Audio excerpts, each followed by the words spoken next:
Good afternoon. My name is Kent Mormon, and I am the chair of the Transportation Advisory Committee known as Dr. Cog TAC. I call to order the April 26, 2021 Dr. Cog TAC meeting. Dr. Cog has officially switched digital platforms to Zoom, so you may notice the layout is slightly different than what you're used to. Members and alternates, you will now have the ability to mute and unmute yourself and share your webcam. With this new platform, even though we are now able to use cameras, we will ask that you use the raise hand button to indicate you have a question or would like to speak to an agenda item with questions or comments. Please make sure that your typed name reflects your first and last name in your representation. If you have any technical questions, you can direct those to the staff in the Q&A box. Again, please use the raise hand feature to ask any questions related to the agenda items. Before we begin roll call, I would like to announce that Andrea LaRue, our business special seat representative, is leaving TAC due to taking a different job or promotion. I do not believe she is present today, but wanted to acknowledge and thank her for her service to TAC and wish her success in her new endeavors. Her replacement will be determined during the annual review of our TAC membership with the board chair per the Dr. Cog committee guidelines. At this time, Cam will list all attendees. If for some reason you do not hear your name, please email Cam at ckennedy@drcog.org. so your name can be added for the record. Cam? All right, thank you, Mr. Chair. In attendance, I see Al, Ben Pierce, Danny Herman, Larry Nemo, Melissa Balding, No Martinez, Robert Spots, Sangu Lee, Steve Cook, Tamara Braswell, TJ Scarberry, Kent Mormon, Ron Papsdorf, Aaron Bustow, Alex Hyde-Wright, Alex Hyde-Wright, Alvin Bedell Sanchez, Brad Calvert, Brody Ayers, Brian Weimer, Carol Buchanan, Carson Priest, David Gaspers, David Ulane, Don Sluter, Deborah Baskett, Emily Lindsay, Jan Rowe, Jane Sanson, Jeff Denkenbring, Jordan Rudel, Josie Hadley, Kelly Heaton, Kevin Ash, Kristen Kenyon, Lisa Wynn, Mac Callison, Marissa Gaugen, Matthew Helfant, Megan Davis, Melanie Chaquette, Phil Greenwald, Sarah Grant, Steve Durian, Todd Cottrell, Tom Reif, and Travis Noon. That is all the attendees I see at this moment, Mr. Chair. All right, thank you. At this time, we'll open it for public comment. If you have joined by computer, please raise your hand by pressing the raise hand button and we will call on you to begin speaking. If you have joined by phone, please raise your virtual hand by pressing *9 and we will call on you by the last digits of your phone number. Staff will unmute you and then you will be able to unmute yourself by pressing *6 on your phone. If you will have 3 minutes to speak, after which time we will ask you to wrap up and your line will be muted. As a reminder to everyone, after the public comment period, only TAC members and alternates will partake in the discussion regarding each agenda item.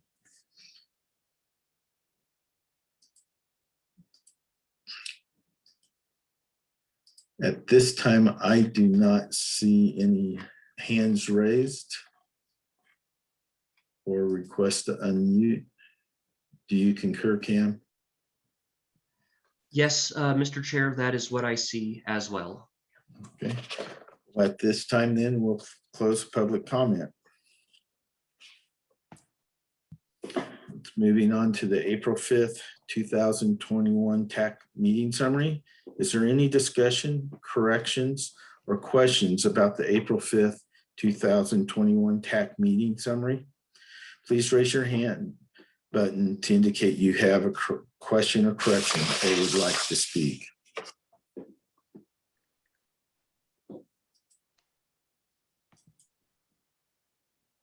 Again, I do not see any, so the minutes will stand approved as submitted, and we'll move on to the next item. Our next item is an action item.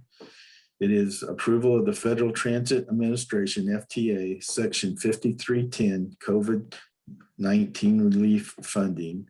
And I believe Travis Noon has the presentation on that. Travis?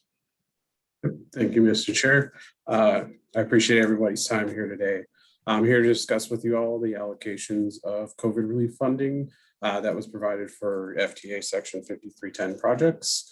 As you know, DRCOG became the designated recipient for FTA Section 5310 funding in the Denver urbanized area back in December of 2019. This designation started with federal fiscal year 2021 apportionments. Section 5310 funding provides funding to transit projects that benefit older adults and individuals with disabilities. The last two COVID relief bills from the federal government allocated money to 5310 programs. Both the Coronavirus Response and Relief Supplemental Appropriations Act, also known as CRISA, and the American Rescue Plan Act allocated a little over $327,000 each to the Denver Aurora urbanized area. This is a total of a little over $654,000. The FTA's guidance is that these funds are to be prioritized for operating expenses and salaries. As you all are aware, DRCOG released a call for projects back in April of 2020 for our normal 5310 funding. These projects were reviewed and scored by a panel of stakeholders in the region, and recommendations for funding were recommended to this committee. DRCOG staff is recommending that COVID relief funding be allocated based on this prior call for projects in lieu of having a separate call. The primary reason behind this is because having a separate call for projects would delay getting these emergency relief funding to projects that can use it. The attached sheet on the agenda shows these recommended allocations to be consistent with FTA guidance surrounding the prioritization of salaries and operating expenses. Funds are only being awarded to operating and mobility management projects, and this is being done proportionately to their 5310 award. This method of allocation will also be reflected in our program management plan for 5310, which Matthew will touch on here in a bit. The motion before the committee today is to move to recommend to the Regional Transportation Committee approval of the FTA Section 5310 CRISA and ARPA projects as allocated based on the FTA 5310 call for projects conducted in April 2020. At this time, I am happy to address any questions that you all may have. If you have any questions for Travis, please raise your hand. Alex Hyderite, go ahead. Yes, this is Alex Hyder with Boulder County. Thank you, Travis, for the presentation. I just had a couple questions. So if I'm understanding correctly, a couple years ago, DRCOG became the direct recipient for the 5310 funding, and that's what led to the call for projects for the Denver Aurora UZA.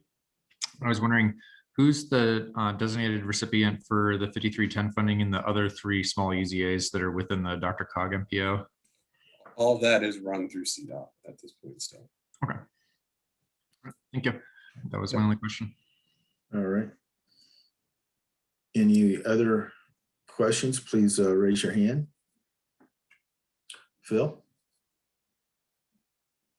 I would move to recommend the Regional Transportation Committee approval of the FTA Section 5310 CRISA and ARPA project allocations based on the FTA 5310 call for projects conducted in April 2020. Thank you, Phil. We have a motion. Is there a second? Please raise your hand. Brian? Weimer? Yes, I second that motion. Okay. Been moved and seconded. If you would unmute yourselves now, and then we would, those in favor signify by saying aye. Aye. Aye. Aye. Aye. Aye. Those opposed signify by saying no. Are there any abstentions? This is Carol Buchanan from Dr. Mack. I would like to abstain. Noted. Thank you, Carol. Motion passes with one abstention. At this time, we'll move into our informational briefings, as that was our only action item today. Matthew Halfont will be giving an update or an informational briefing on amendment to the DRCOG FTA 5310 Program Management Plan, and it's attachment C in your packet. Matthew. Good afternoon. Matthew Helfand, Senior Transportation Planner here at DRCOG. As Travis just noted, DRCOG became the designated recipient for FTA Section 5310 in the Denver Aurora urbanized area back in 2019. And this program funds projects to increase the mobility of older adults and individuals with disabilities. As part of becoming the designated recipient, DRCOG was required to develop a program management plan. In February 2020, TAC members, other stakeholders, and the public reviewed this document and provided feedback. The current document states that DRCOG will not use pre-award authority, which allows expenses to be incurred and reimbursed prior to the FTA grant award and allowed under FTA guidelines. FTA has taken, unfortunately, longer than expected to approve the program of projects that DRCOG approved in 2020 and submitted to FTA for the 2021 federal fiscal year. This has caused significant delay for projects that were anticipated at the beginning of this calendar year. DRCOG proposes to amend the program management plan to allow for a pre-award authority to reimburse project sponsors for the projects approved last fall in order to get those projects started. You see on the screen proposed language to amend the plan to allow DRCOG to have pre-award authority, which, like I said, is allowed under FTA guidelines. Also, in consultation about this item with FTA staff, they've given us some updates to citations in the plan. So we wanted to let you know about that. And there is one more item that came to us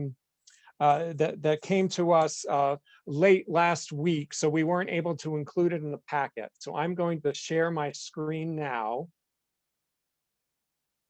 You cannot share while others are, let me try again. Here we go. Technology. Just one moment. Oh, here we are. Okay. While I'm waiting for that to come onto the screen, as Travis told you, the CRISA grant and the ARPA funds for 5310 were approximately $327,000 each.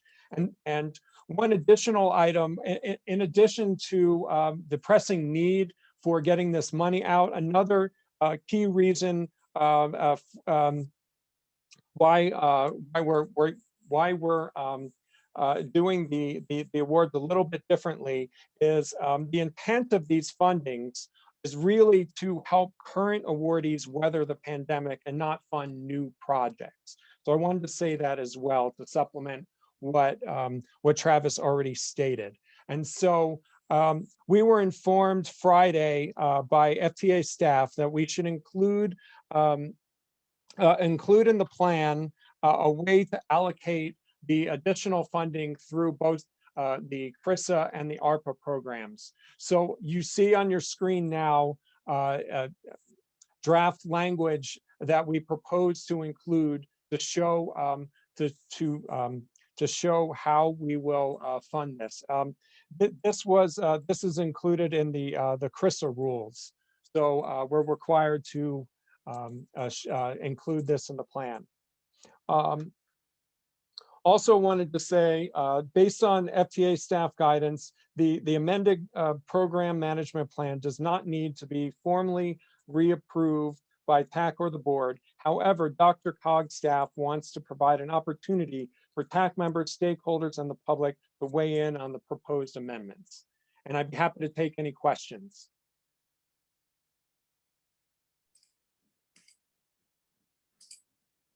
Are there any questions for Matthew on this item? If so, please raise your hand. Yes, Carol Buchanan, please.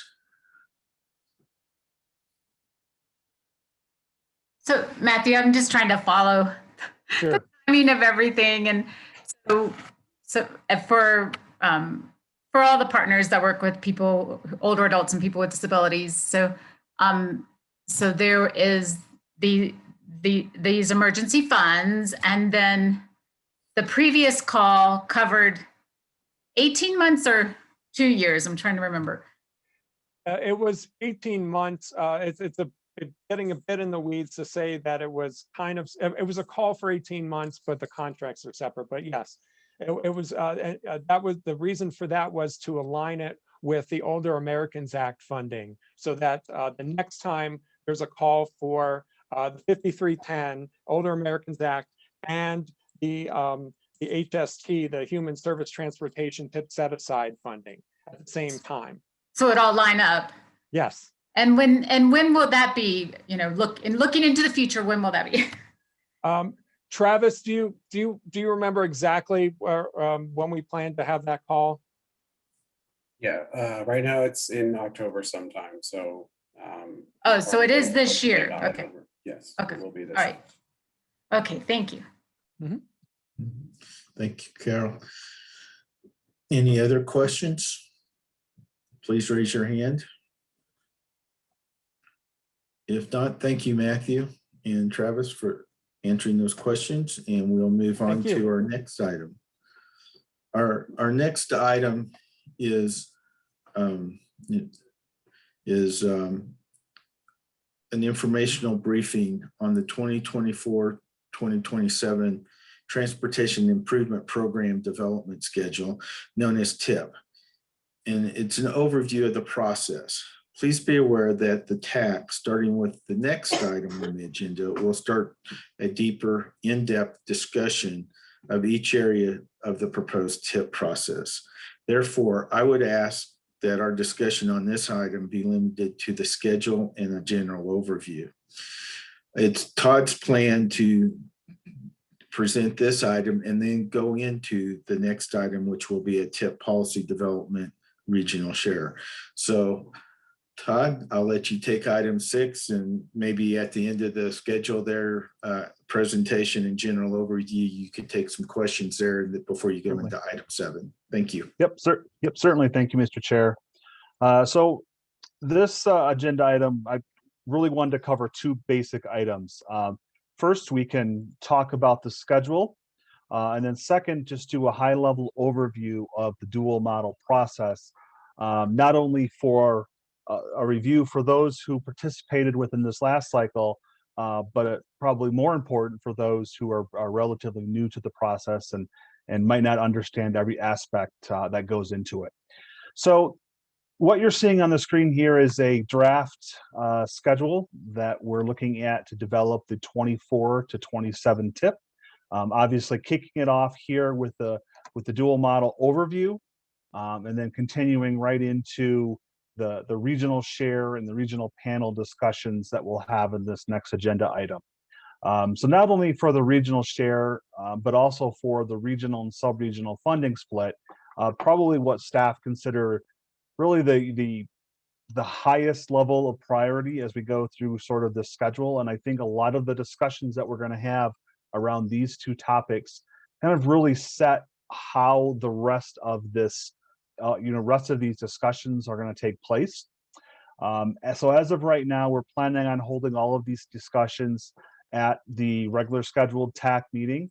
It is also possible that depending on the other items that we have on the TAC agendas, we might have to hold a special TAC work session. Of course, we'll try to do that same time and maybe the same days that we have for the regular TAC meeting. Again, just to kind of keep this schedule moving. At periodic times, we will also have discussions with the board work session and the DRCOG board, just bringing them up to speed, and of course, getting their insight on some any particular items. If we're looking out throughout this year, we'll have this discussion, and again, at TAC or a TAC work session, looking for a adopted TIP policy document for January of 22. The entire concept of what we're working here towards is a April 2023, 24 to 27 TIP adoption. So sort of working ourselves backwards. That's hence why we're looking at a January of 2021 TIP policy adoption. So assuming we can keep on schedule, we'll be looking for the regional share call for projects in whatever form that may be early next year in February and March. We're looking for in June and July to be open the sub-regional share call for projects. And then of course, as I mentioned, looking for the actual document adoption in April of 23. So we'll bring this schedule back to you every month, obviously pointing out if anything does change. But as of right now, this is the schedule that we're looking at, and hopefully we can stick relatively close to it to be able to keep on schedule. So I'm sure many of you that were involved in this process remember sort of some of these nitty-gritty details as we started going through and developing what we now call the dual model process. This is a process that we started with this last cycle for the 20 to 23 TIP cycle. And it's no lie when it actually took an entire 4 years to really develop this new process. As we were constructing the memos and putting this presentation together, one striking thing that kept coming up in memory was, yes, we really did have approximately 140 meetings to discuss and go through all the details of this process. The dual model process is sort of always looked at centralized versus decentralized. A centralized process is one that you're very familiar with that we had before this last TIP cycle. So DRCOG would issue a call for projects. Those applications would come back to us. We would score them, we would rank them, and obviously make that recommendation for the committee process. This decentralized process really looks at the concept of involving not only DRCOG staff, but involving the local decision-making process. So applications are not necessarily scored by DRCOG staff. That recommendation is coming from other places, and we'll get into that as we go through this process. But the dual model is really based on 4 sort of foundational elements, and we'll talk about these in depth in the next slides. So it includes the TIP set-asides, the TIP forum process, what the funding split, what we now call the regional and sub-regional share, and of course the TIP focus areas. So the transportation forums, a forum essentially is a county and then all the incorporated areas within, where each of the members have 1 vote. All of these meetings are open to the public, and what we had hoped for from the beginning, and is what is very true now, is this is not only a process as being used for the TIP, but it is also being used for other DRCOG documents and discussions, in addition to those from CDOT and RTD, and even from your local agencies themselves. And I think how to really sum this up, it is, to inform and recommend locally while still adhering to the regional values. For the regional share, in the last TIP cycle, 20% of the funding was dedicated towards the regional share. Of course, after the set-aside program was taken off the top. And its overall goal was, to provide a limited number of regional and high priority projects. The regional share does have some eligibility limitations. These include funding requests, must have a minimum match, only certain project types are eligible to apply. And again, in the next presentation, for the next agenda item, we'll get into this in a lot more detail. And of course, we'll have those discussions on what we would like the regional share to really look like for the next TIP cycle. For the regional share, again, structured somewhat similar to how it was in the past process. where DRCOG staff scores. We did convene a panel to review those scores and ultimately make those recommendations. For the subregional share, this comprised the bulk of the funding, or 80%. And then, of course, it was further targeted to each of the individual forums through a formula involving population, employment, and VMT. So its overall goal was really to implement MetroVision and the Regional Transportation Plan, but certainly have those opportunities where you can inject your local values into that decision-making process. Truthfully, the subregional share really had limited eligibility rules as compared to the processes in the past. For the most part, projects that were federally eligible were able to submit as long as they were on allowable roadway systems. And this is where we kind of broke from traditions of the past, where the actual forums were scoring these projects and then reviewing and ultimately making those recommendations back to the DRCOG process. For the tip focus areas, the entire concept when this was developed is to guide the investments that are made through the applications. I think it's very important to point out that at that time, the tip focus areas were not a project eligibility component. So while you were able to gain additional influence and additional points if you were able to have a project that, mobility for the vulnerable population or safety and security, but again, you were not disqualified from submitting a project that was not one of those. And finally, before we move on, I just wanted to touch on a few different changes that took place in terms of the application, the scoring, and the project types. One of the largest changes that we had within our application process was really the scoring from quantitative to qualitative. We were asking those questions of, why is this project important and what your project does, but certainly back that up with data. We were trying to get away from looking at projects where one scoring, 70 was better than a project that might have scored 68 or something like that.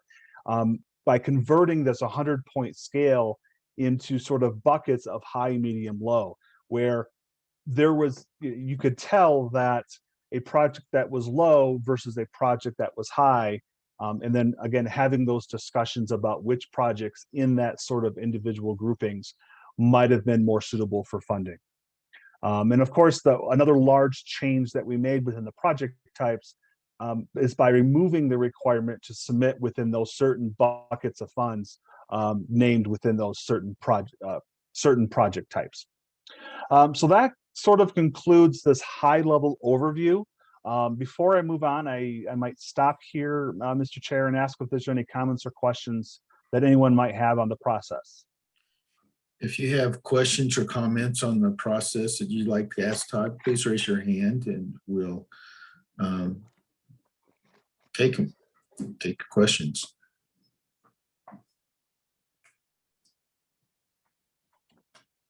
You must have done a good job, Todd. I don't see any hands raised. All right, perfect. So all right, move on to the next item where we start to get in depth here a little more. So go ahead. All right. So Mr. Chair, sorry, I do see, Mr. Chair, I do see one hand raised by Mr. Alex Hyde-Wright in Boulder. Okay, Alex, go ahead. Sorry, missed you there. Nope, sorry, I was late with my hand. Quick question on the schedule. So it's my understanding that we're going to be looking at updating the MetroVision performance targets later this year. I was wondering how that schedule lines up with the schedule the development of the next tip cycle, and basically, are we going to have the MetroVision performance targets updated in time to use those in the development of the next tip scoring? That is a good question. I actually might ask Elvin or Ron if they know more details on that schedule.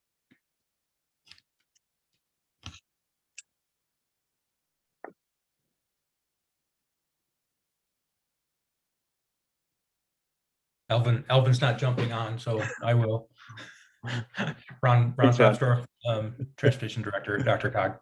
Yeah, those discussions are going on, Alex. I don't know precisely when we're going to get all of that work done. I think I saw Brad Calvert. I can punt to Brad, but to the extent that, one, we're not looking at wholesale changes to the MetroVision performance measures or targets. It's really updating. We did highlight in the 2050 RTP some opportunities for some revisions. And I think for the most part, the schedule should align enough for us to incorporate any significant changes and consider them in the adoption of the TIP policy in January or end of the year, beginning of next year. Brad, does that align with your thoughts as well? Morning, afternoon, everyone. Brad Calvert, Regional Planning and Development Director at Dr. Cog. The way I would sort of characterize an answer to the question is on two fronts. The process to update the MetroVision plan is sort of in the hands of our board of directors, and in some ways how public and stakeholders sort of interact with that opportunity to update the plan. So it's always difficult to sort of nail down a schedule. We had hoped to be sharing thoughts with the board about performance measures and targets as early as this month, next month, May board work session. That's now June at the earliest. And that's before we get all the way into sort of a public review process and the board amending, getting all the way to a final adopted MetroVision amendment that includes revised performance and targets by even the fourth quarter of this year feels a little tight to get all the way through that process, just because it's such an open and transparent process. And the other thing that I would add is the current version of the MetroVision plan very specifically notes that performance measures and targets should not be used in project evaluation and selection. So if it's a very sort of one-to-one sort of connection between a measure and a target and project evaluation, the board has specifically noted that we should avoid those circumstances. So that just suggests how many things are sort of in play to get to the point where maybe answering Alex's questions about the extent to which there's a connection between these two things. It's very easy to sort of draw today. I think to Ron's point, it'll evolve with time for sure. Thank you. That answer your question, okay, Alex? Okay. Thank you. Any other questions? Good question, Alex. If not, Ty, if you want to proceed on to item 7, the TIP policy development regional share. And this is where we start our dive. So go ahead. All right. Thank you, Mr. Chair. So first, just want to kind of look at the existing focus and the funding that we have. So obviously the regional share, its goal is really to, provide a limited number of projects that shape the future. Connect communities, improve access, making sure these projects have a high return on investment. And for those who sort of remember those discussions 3 or 4 years ago, these are the key words that we kept using, and they kept coming up through the entire process. So obviously I mentioned earlier the funding. There was a dedicated 20% after the set-asides. Note that the $25 million for Central 70 was taken off the top of the regional share also. So the $25 million for this project was sort of the second commitment that the Dr. Cog made for Central 70. I should say there actually was just one commitment, but it was split over 2 TIP cycles, $25 million for the 16 to 21 TIP, and then obviously $25 million for this last TIP. So covering the 20 to 23 TIP cycle, there was $32 million available for the regional share. And I'm sure you're wondering, if that $25 million for Central 70 was not taken off the top, yes, it would have been approximately $57 million going to this share. So in terms of the individual eligibility of the regional share, each application was limited to submitting a $20 million request for Dr. Cog funds. Of course, that project had to have a minimum of 50% match. There were limitations placed on project types. So any program that was submitted must be region-wide, and any projects that were submitted must be on eligible RTP networks. So this included for the rapid transit network. Any bike and ped project needed to be near a regional corridor. Any roadway projects, capacity or operational, had to be on a freeway or a major regional arterial. Managed lane projects were also eligible to be submitted, along with freight projects, studies, and multimodal.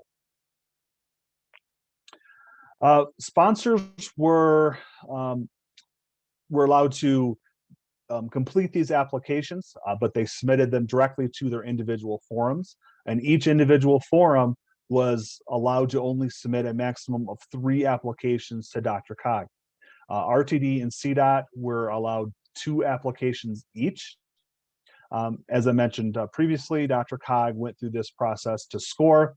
We did convene a panel to make some recommendations back to our MPO and DRCOG board. The panel was made up from 1 staff member from each of the subregion, along with RTD, CDOT, and 3 subject matter experts. Just want to do a quick screenshot here of the projects that were ultimately recommended. So we have BRT enhancements, 16th Street Mall rehab. We had a Peaks to Plain Trail project. We had another trail project. We had a few studies, and of course some additional engineering for State Highway 7. So there was a limited number of projects that were submitted and ultimately recommended, but this just gives you a flavor for what was submitted and ultimately recommended.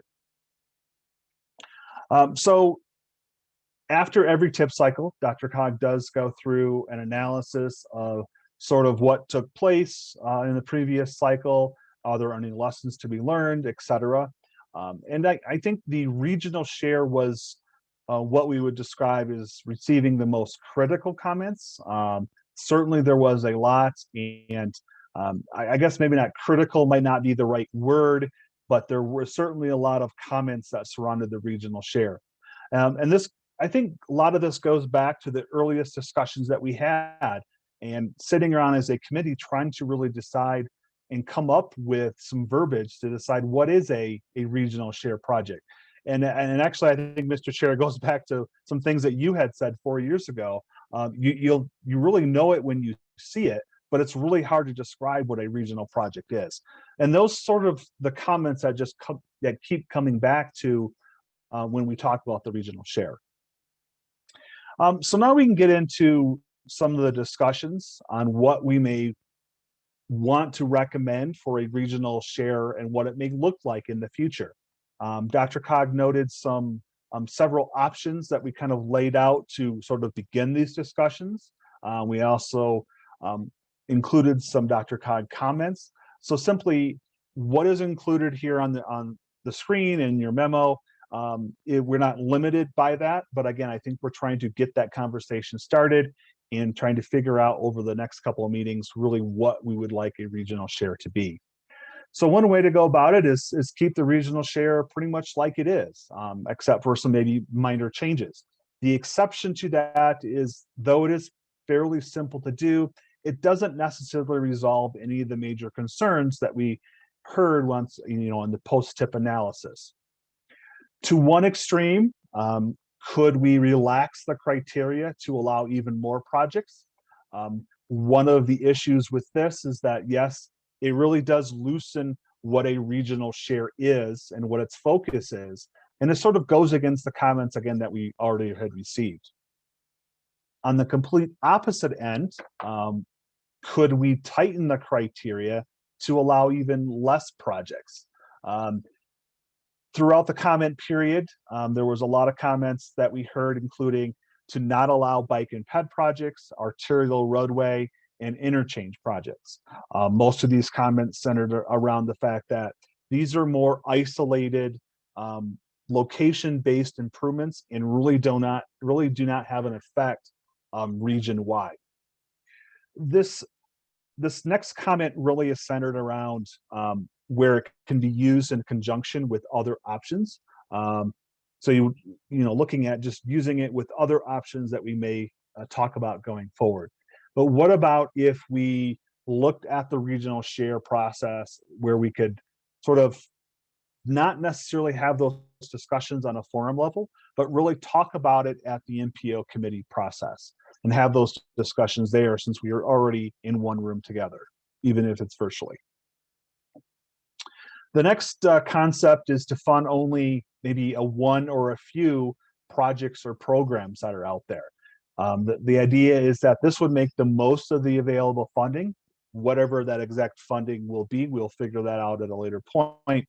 But it has the greatest potential to possibly move that needle on some of the MetroVision and the newly adopted regional transportation plan objectives and priorities that we have set forth in the region. Sort of throwing another curveball out there, what if the regional share was eliminated? So those who have certainly been around for a while, if you remember previously, Dr. Cog would get sort of just unannounced letters for different applications for different projects. Some of these in the past have been Central 70, US 36 corridor, the fast tracks commitments. But what if these projects were funded pretty much off the top? Now, again, it says on here without applications, but applications could always be committed sort of as those discussions are going on. But eliminates the local governments coming together and submitting applications for projects. It's more like the item I mentioned a couple bullet points ago, where it certainly would be possible to have those discussions on a committee basis, where we would be looking for projects to sort of fund those big, it when you see it projects. I think, yep, that is the end. Hopefully this was enough information to get these conversations started. And again, happy to take any comments or questions on what the regional share is now. But hopefully one of these will sort of lead us into a much larger discussion. So if you'd like to start this discussion on this regional share, please raise your hand. Thoughts, ideas, concerns, or would you like to just keep it as it is? And I know several of you on the line were involved in this discussion before. And so we'll start it off. I think Art, let you start there. Good afternoon. Someone's got to break the ice, Kent, so I thought I would. I'm kind of intrigued by some of the stuff on the screen that's up right now. I think there's a lot of merits to kind of having the regional kind of off the top kind of, I'm not saying what percentage that is, but just to start this discussion, because I think programs could be maybe easier handled, and the programs could have a regional benefit to the whole region, but more of a focus on those programs that really have the biggest regional benefit. I'm not sure about eliminate the regional share altogether, but I'm kind of saying that would blend into kind of the set aside type of thing. So I just wanted to throw that out there to start getting discussion, Kent. I'm not locking in a vote or making a recommendation, but what worries me about eliminating the regional share is like the I-70 projects. Maybe there's a big central I-70 was a huge benefit to the whole regional area. I see a need for that on 270 coming up, so I want to be sensitive to making sure that Dr. Cog has the ability to deal with big project needs like 270, but as well as that front range rail and stuff like that. So thanks for my comments. I'd like to see where they go. Thanks, Art. Melanie? see. Okay, I think I've unmuted myself. Hello. I was actually not here for the last whole process, but I've kind of heard the history of it. I'd like to echo and support Art's comment on, I think eliminating the regional share at a whole is sort of leaves a void. Where do we get those really large, impactful projects funded at? So I do think that there is a need to keep the regional level, just from my very brief, experience with this. And then second, it may be a little bit off on a different path, but I was wondering if, an infrastructure bill does come through, is there contemplation of running that funding through our TIP process and this dual model process? And I'm assuming that we wouldn't have any changes very soon. So would it look like it did last year? Todd or Ron, I'd let you answer that second question regarding that. Yeah, Melanie, are you referring to a state infrastructure, state transportation fund package? Not necessarily state, but I guess we could do that too, but more so the federal potential infrastructure funding that may come our way. Yeah, absolutely. I mean, if new transportation funding comes to DRCOG to allocate through the DRCOG process, then if it happens soon, it goes through our existing TIP policy and through the wait list, which is why we just issued a call, information about a supplemental waitlist call so that we have enough waitlist projects identified to potentially take advantage of any new unexpected federal transportation funding that may come our way. If it kind of happens, then after sort of the existing waitlist protocol would kick into effect, then those funds would roll into this next TIP process. Great, thank you. Next up, I have Alex Hyde-Wright from Boulder County. Alex. Thank you. This is Alex Hyder from Boulder County again. Just want to say we're strong supporters of the regional process and would be very opposed to removing that from the TIP policy. I think we would be in favor of removing the off the top process that's been used in the past for some of these projects. I would feel that those would be best to go through the competitive regional process and be awarded funding based on their merits. We would also like to see the local match requirement for the regional process be reduced from the past 50%. I feel that if DRCOG is committed to funding the regional projects shouldn't be more expensive for local agencies than funding some of the more locally oriented projects in the sub-regional process. And in terms of the project eligibility, recommend that we keep that more or less the same as what was used for the last TIP cycle in terms of which projects you're eligible to apply for in the regional pot. Okay, thank you, Alex. Thank you.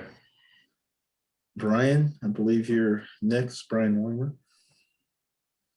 Thank you. And one thing that wasn't discussed was when we looked at these regional projects previously and the funding to those, we had a lot of discussion about last in funds.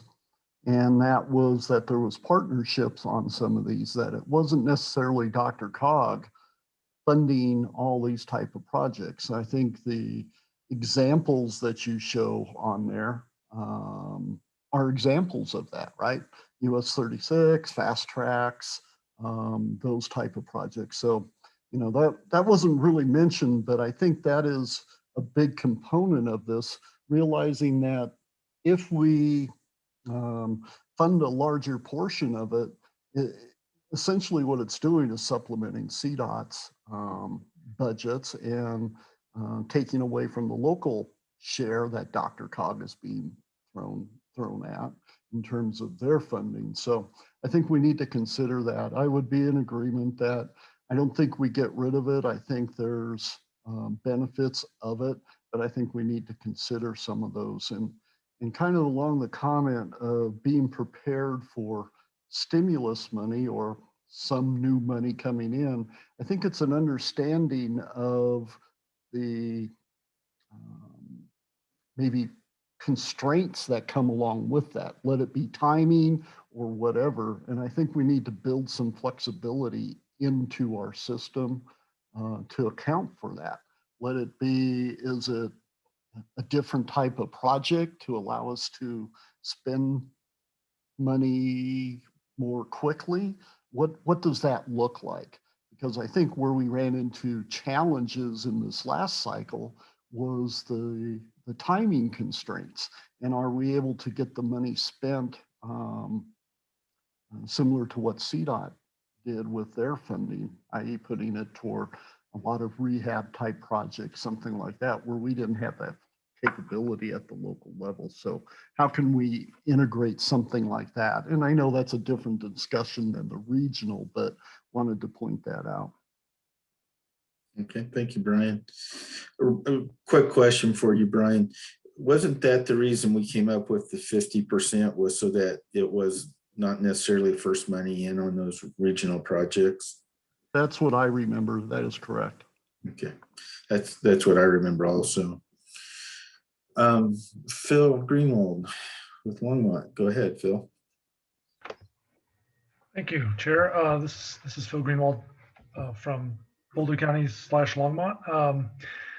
Just wanted to kind of reiterate what I'm hearing from other folks too. I appreciate what's been said and also agree that the regional share is pretty critical. I think we see it as critical up here in Longmont, and I think on the edges of the region, because it's really tough to get kind of those more sub-regional funds to get those bigger projects like the I-25 gap projects, the I-70 projects on the edges of the region, I-25 on the north as well. So I think the regional piece really is critical for those projects like what we were able to get in the last tip cycle for bus rapid transit up here. I don't think, I'm not sure how that would have played in a sub-regional process, but it played really well in a regional process. So I really appreciated that, and just would make that argument again, that we hold on to those regional share funds and keep them going in the next cycle. Thank you. Okay. I guess I have a question for the TAC in the discussion. Do you see these regional, sub-regionals like it is, or would you see that as a regional share as a set-aside fund versus a similar to what we do with some of our other set-asides? And entertain thoughts on that. Mr. Chair, this is Cam Kennedy. Yes. Deborah Basket of the City of Westminster. She's having some tech issues with the hand icon, Okay. but she has informed me she does have some questions. Okay. So Deborah, you're unmuted. So when you're ready, please go ahead. Great, thanks. So Kent, I'm ready. After I make these comments, I think you were teeing up to move on. I wanted to just express some more geographic diversity from Westminster, and I represent Jefferson County in this forum. So I think we would also support maintaining the regional share for the reasons that you've heard. I would like to have some further discussion about the 50% match. It seems like it is a limiting factor for a lot of projects. I'm not saying right or wrong, but I think we need more discussion around that. And I also wanted to make the comment that I think being able to bring DRCOG's regional money to the table often is the tipping point for a project that CDOT might not have been able to do. So I just wanted to express that. And Kent, as we move into the next part of the questionings, I just wanted to introduce a general concept to put some more bones around the criteria for the projects. I think in the debriefs last year, we really struggled with some DRCOG board members, their understanding of what was a regional project, and that was the 16th Street Mall project, which was, you could argue either way. So I just generally think we need to think about in the next steps how we would better define regional projects going into this next cycle. Okay, thank you, Deborah. Deborah, do you have any ideas about that? Because I was going to pose that question to the group too. I think that was a big issue after the last cycle. Yeah. What constitutes a regional project for the regional share? And right. It would be helpful to get some thoughts as we sort of try to refine that for this next tip policy. Right, so I'll just throw out some ideas, and then when it's appropriate to come back to it, I'm happy to participate. But I was thinking about things like, well, how many counties does it serve? Does it serve a statewide mobility function? Looking at some of the MVIC criteria in terms of, does it move a significant amount of people? Now, what makes me nervous on that last comment has to do with bike projects getting kicked off the island. So I'm seeing pros and cons of that, but those were some of the ideas that I had for how you could put some bones around what is a regional project. Thanks for asking. Melanie, unless you raised your hand, go ahead. Yes, I was also thinking about regional share and regionally significant, what makes it a regional project. And I do think that, you know, and I admittedly don't know the 16th Street Mall history, which I probably should go back and ask my colleagues about. So just coming at this fresh without that history in mind, you know, what draws people to the region and what economic impact that has on the region as a whole. I mean, maybe a project downtown does draw a lot of people or tourists or tourism to the region, but maybe they also go out into our other counties while they're here to do other activities that don't involve downtown. So I think you're right. It definitely does need more thought and decision, but I wouldn't say that it is based only on the counties that it directly serves in its immediate function, but its capability of drawing people and, you know, just sort of that economic impact that it has for the entire region. Thank you, Melanie. Sure. So just some thoughts. Okay.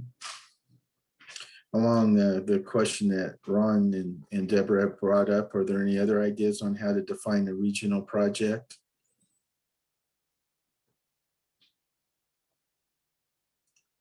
I don't see any hands just jumping up there. Oh, Phil, go ahead. Well, one idea too would be that we consider the idea of how it works with not just other counties, but other regional entities such as RTD and CDOT and those others, so that we can see how it works with moving people in those different categories as well, not just between counties, but if a regional jurisdiction can make it work better in the program of projects, that would be helpful too, I think. Does that make sense, or is that is that a little? Yeah, that does to me, Phil. We'll let the rest of the TAC weigh in if they have questions on that. I think one other question is, should a regional project involve moving freight, not just people? I would ask that question now also.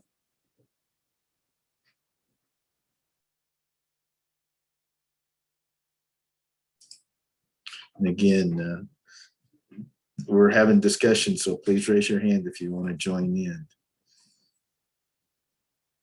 A lot of quiet out there. Phil, go ahead.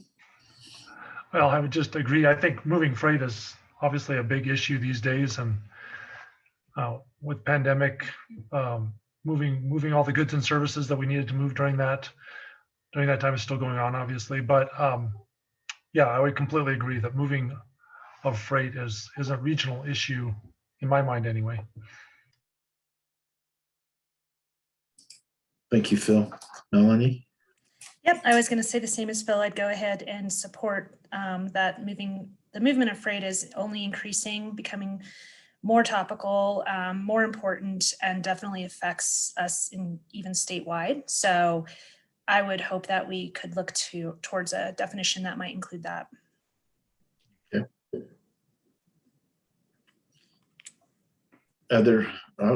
Alex?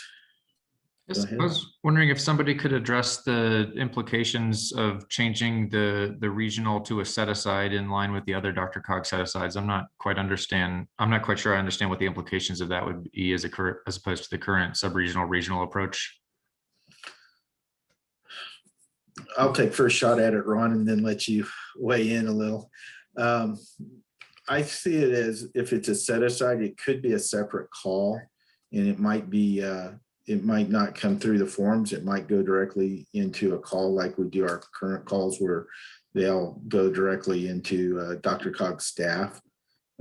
Could be one option, or it could still come through the forms, but I see a set aside could have a different, a lot of our set asides, we have a 2-year call instead of a 4-year call, that sort of thing. So that's That would be it. It would just take it off the top, essentially, is the way I see it, as opposed to being split with what's left after the set asides. Because normally what we do is we put our set asides aside and then we split the regional and sub-regional. And correct me if I'm wrong on that, Ron and Todd. That's exactly right, Kent. And Todd can probably speak a little bit more to what he had in mind in the kind of concept of a set aside instead of the regional sub-regional split. Yeah, I mean, the way I would look at it is, you have your total available funding and it's sort of split to set asides and then split to sub-regional share. The regional share would be eliminated in terms of the overall structure, but would move over to as a set aside. So it would just have an X amount of funds. It could be a call every 2 years, or it could be just one call for all 4 years. It generally, when it's a set aside, it provides a little bit more time and ability to get into the nitty gritty little details of a project.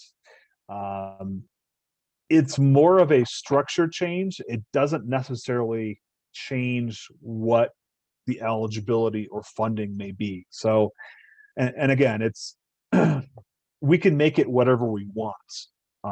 If that is something that everyone's interested in, we can try to mock up some examples and bring that back to you next month. I don't see it as it's not very much of a functional change of having sort of the regional share, sub-regional. No, and I would agree with that. I would say the set aside calls for projects tend to be more sort of centralized at DRCOG and not so much through the forums. You could view it a little bit as punting on the issue of what's a regional project and what's not, the eligibility criteria, the selection criteria, because for set aside programs, we typically sort of develop those after the tip cycle is completed and before the call for projects for the set asides happens. We take those criteria through the committee structure for board approval. So it would be sort of potentially punting some of those questions about what kind of projects would be eligible for the regional share set aside if we created a set aside program for it. And right now we usually select the regional projects and then we go to the sub-regional projects. Is that correct? Is what we did this last round, if I recall right. So yeah, it would be reversing that process a little. Yeah, and this concept would flip that around, which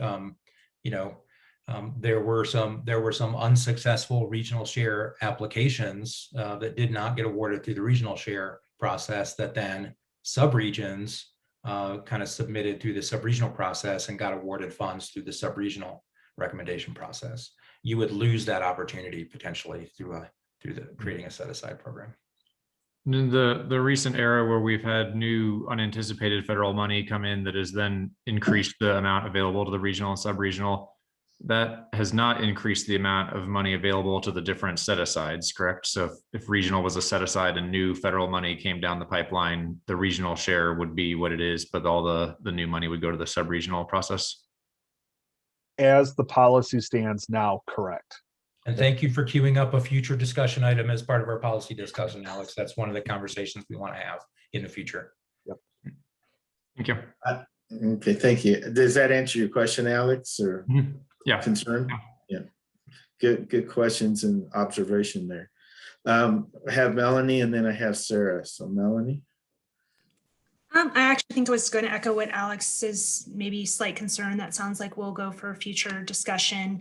Basically that any future monies coming into the list would eliminate that from a set aside. So considering that, and then also considering similarly just the wait list that those set aside projects that were unsuccessful would not end up maybe on a wait list anywhere. So sounds like we'll have future discussion on that. Okay. All right. Sarah Grant, Broomfield. Thank you, Chair. Sarah Grant, City County of Broomfield. I thought I would just add to the discussion. I think one of the downsides of making the regional call a set aside is that we would lose the opportunities to leverage any of our sub-regional allocations towards that regional project. That's all I have to add. Thank you. Good point, Sarah. I know several forums leverage some of their sub-regional money towards those regional projects. But one of the things that did grow out of this was when we originally set up the regional, we figured we'd have RTD and CDOT submit, and neither one of them did. I don't believe so in the last one. So it was a little different. Alex, did you have another question, or hand just still raised? Oh, sorry. Okay. Sarah, same question. Oh, okay.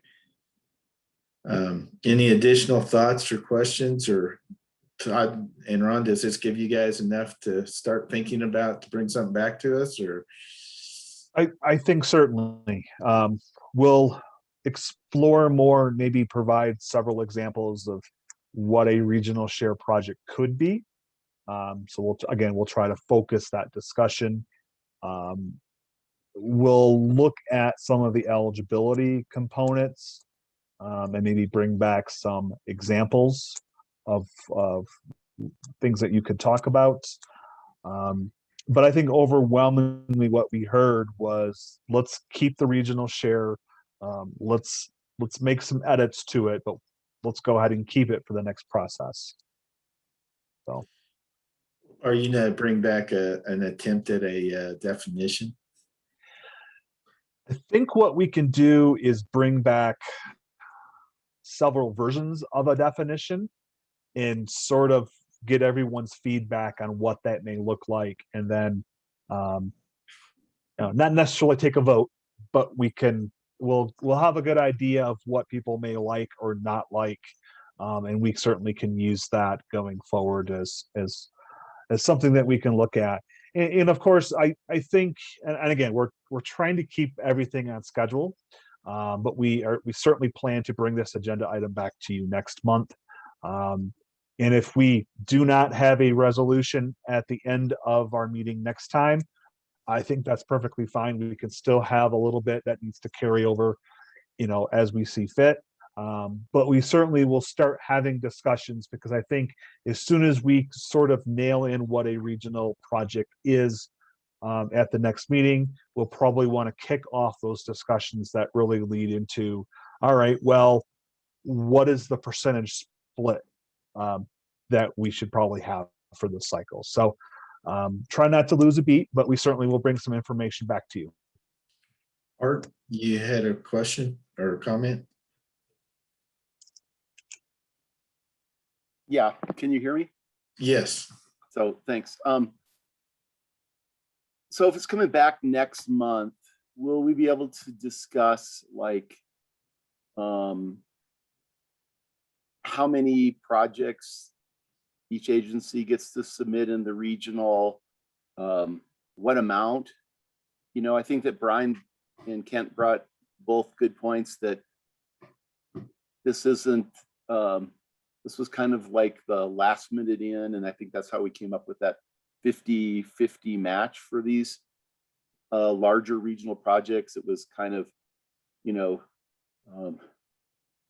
not to consume all of the DRCOG funds in the I-70 central project. And does it make sense, and can we have further discussion, does it make sense for RTD and CDOT to submit both of them or just one of them in this regional, because they have other ways to submit their projects? So I just was wondering, will Todd and Ron, will we be addressing that in the next months or down the road?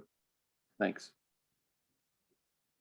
I think we can certainly address it and come up, again, have some possible talking points. I mean, one way to look at it is a regional project is a regional project on however it's defined, regardless if it's on a CDOT or RTD facility, or if it's submitted by RTD or CDOT. So, but again, I think that's part of the larger discussion and items that we still need to get through. Yeah, Todd, that's a real good point, because like our joint projects, as I think Longmont's was like the 119 was still part of RTDs, and Highway 7 BRT, or and our projects with CDOT, they still involve regional facilities. They Right. They didn't submit them. So I just was wondering, does it make sense to clear that up in the future? Certainly. Thank you, Art. If there's no additional questions, I think, Todd, you've got some good information to think over for the next month and bring back to us. And we'll go ahead then and move on to our next informational briefing item, which is rebuilding American infrastructure with sustainability and equity, the RAISE, called RAISE, and its grant and those grants. And Ron, I believe you have the presentation on that. Thank you, Mr. Chair. Just wanted to get this on the agenda in front of everyone since the U.S. Department of Transportation just last week before, released the Notice of Funding Opportunity, NOFO, for the RAISE grant program. This is what was the BUILD grant program under the Trump administration, previously the Tiger grant program. So it's had numerous names, still the same basic grant program, but each time it comes out, there's certain changes in focus and eligibility and selection criteria. But for fiscal year 21, for the discretionary grant program, there is $1 billion available nationwide.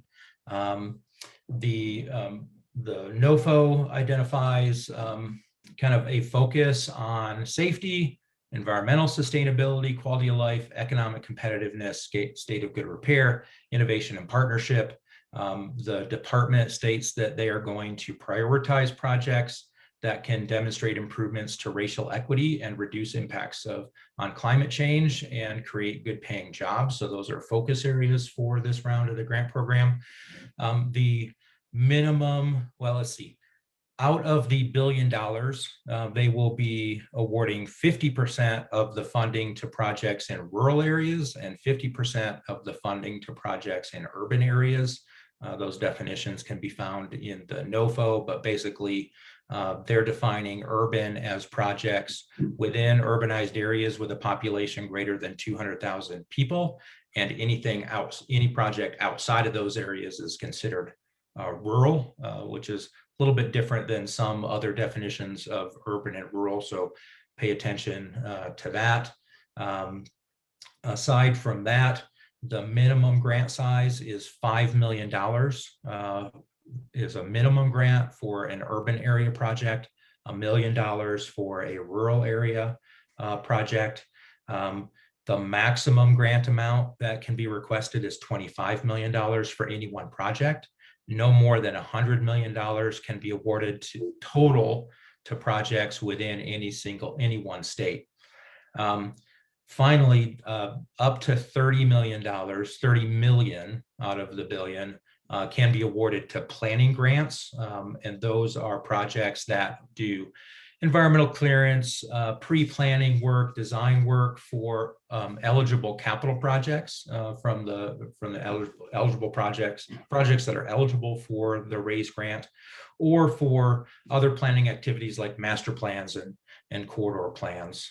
Again, only $30 million nationally, so small amount, but at least 10 million of that they intend to invest in areas experiencing persistent poverty. We did include a link to the RAISE website on the U.S. Department of Transportation website. There are a series of webinars for potential applicants and other interested parties over the next couple of months. Applications are due July 12th. Oftentimes with these discretionary grant programs, Dr. Cog sort of waits and gets asked if we will issue a letter of support. We are suggesting, given that we have a good adequate lead time, that TAC review all projects that will be submitting for RAISE funding at the June 28th TAC meeting. So we're going to be asking any project sponsor to submit to Dr. Cog by the 18th of June for that packet, sort of a project name, a brief description, the cost of the project, the grant request, and so just so that everyone is aware of the potential projects, and so that and that Dr. Cog then would not would not issue a letter of support for any project that didn't come forward to TAC, so that there was full transparency about the applications and the needs. And obviously, we're looking at consistency with the just adopted 2050 regional transportation plan. With that, Mr. Chair, that ends my overview. Happy to entertain any questions or comments from the committee. Are there any questions or comments for Ron on this? Melanie, I see you raised your hand. Always, I'm the new Eileen, so you're gonna be hearing from me. Just joking. Yeah, I think this is great. I often have in the past sort of searched around, well, who's applying? What are they applying for? Is there any collaboration we could have, et cetera? So I would suggest even maybe just as informational, and maybe this is just a sub of the TAC, that those that are applying, maybe we can share information with each other just so we're aware of each other's projects and see if there's any sort of support we can provide to each other or coordination. It's a very competitive program. It's a very intense application. I'm sure we're all already started working on them. So I'd be happy to share what Denver will be applying for through RAISE. And, if there's any collaboration we can do with each other, would extend that to anyone on TAC. Thank you, Melanie. Carol, you had a question or comment?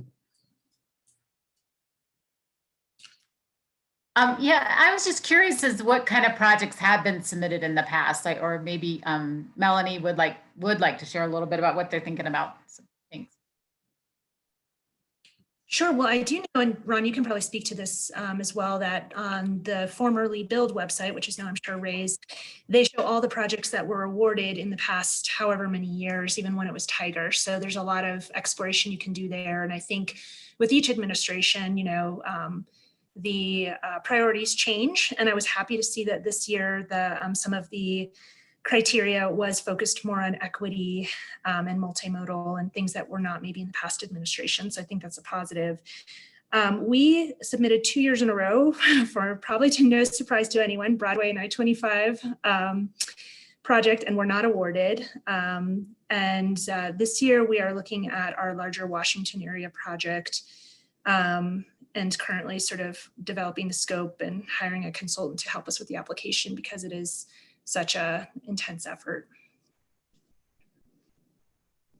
Thank you, Melanie. Art, you had a comment, question?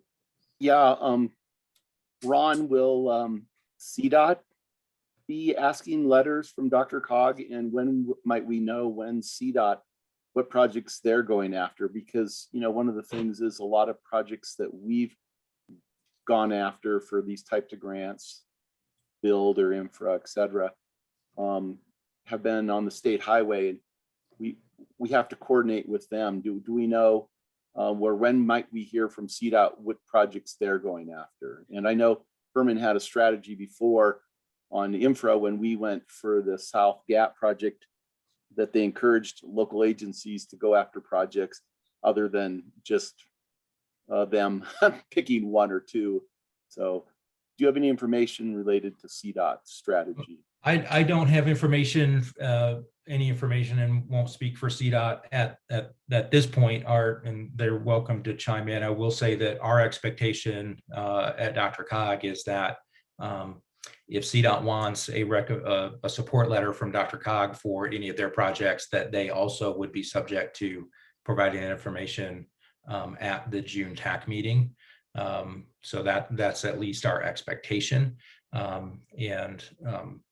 For that transparency, I think, there are different strategies. And I know that for the most part, I would say local government sponsored grant applications have tended to be slightly more successful than state Department of Transportation sponsored projects through Build and Tiger. That's been passed. We obviously, you never know if that's going to continue that way, but it's been a strategy, I think, in the past couple of cycles for CDOT to be fairly selective in sort of which projects they submit grant applications for, and then in collaboration with local sponsors.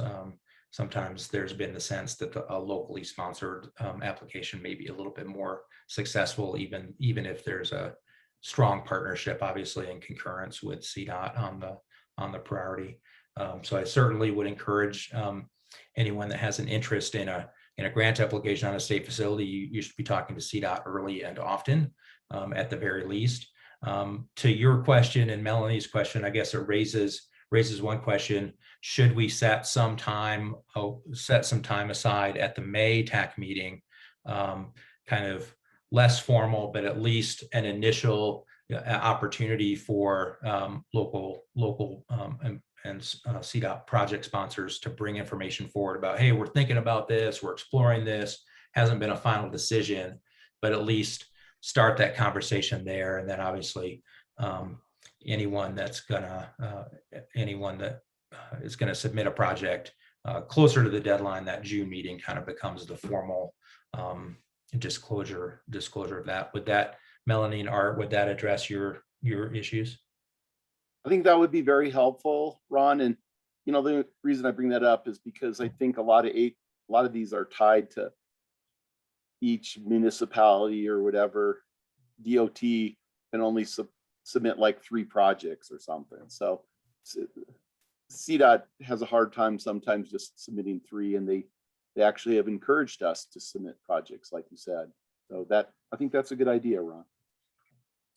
Yeah, I don't think it could hurt. And at least speaking for Denver, happy to share and see if there's any support or collaboration we can do. But agreed that the requirement should obviously still be held off till later. Thank you for your input. Jessica, I see that you probably want to weigh in a little for CDOT here.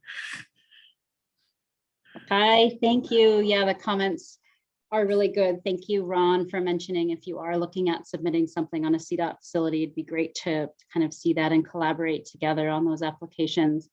We're still working internally on kind of finalizing what we're pursuing. I saw one project being floated around by headquarters that was not in Region 1. I'm not sure where they landed on that. And then we had some other dialogue on a couple other projects. So I'm not sure we've landed fully on our feet with what we're looking to go after. But the idea of kind of a collaboration session to see what everyone's looking at seems really great and have some positive results. Ron, I think we go ahead and put on the May, just have people at least say, hey, here's what we're thinking about. And we may find out there's some joint projects in that we could submit. There's no other questions for Ron. We'll go ahead and move on to our administrative items. And Carson, do you have an update on the AMP working group? Sure, Mr. Chair, I'll keep it brief. The AMP working group met earlier this month to hear an update regarding the work of the executive committee for AMP. We also heard some informational briefings from the University of Colorado, Denver, and the University of Denver regarding something called the Civic Innovation Challenge proposal that they're working on. The group also heard updates from the 3 internal focus areas that I've spoke about before. That's all the updates I have, Mr. Chair. I'll defer any other thoughts to Emily Lindsay if we have any questions. Okay. Thank you, Carson. Are there any questions for Carson? I do not see any hands raised at this time. So are there any other comments or other matters that need to be brought before us from the members or alternates? Mr. Chair? Yes.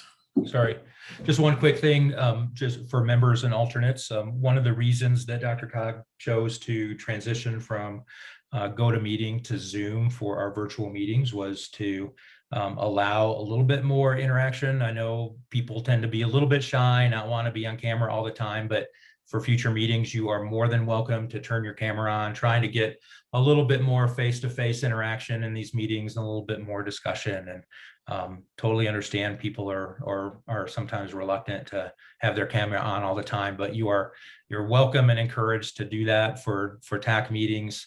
And as members and alternates, I think sometimes being able to see reactions can help the discussion and the dialogue. So I just wanted to just give that little nudge to folks that you're welcome to do that for future TAC meetings. I know these are awkward. I know we're all looking forward to the day when we won't have to just have virtual meetings and we can be back in person together. But in the meantime, this is what we've got. Thank you, Ron. Any other comments or items? Seeing none, we I'll say good night. stand. I'd say goodbye then on that note. I turned on the Yeah. camera. We'll stand adjourned then. Thank you, Thank everyone. you.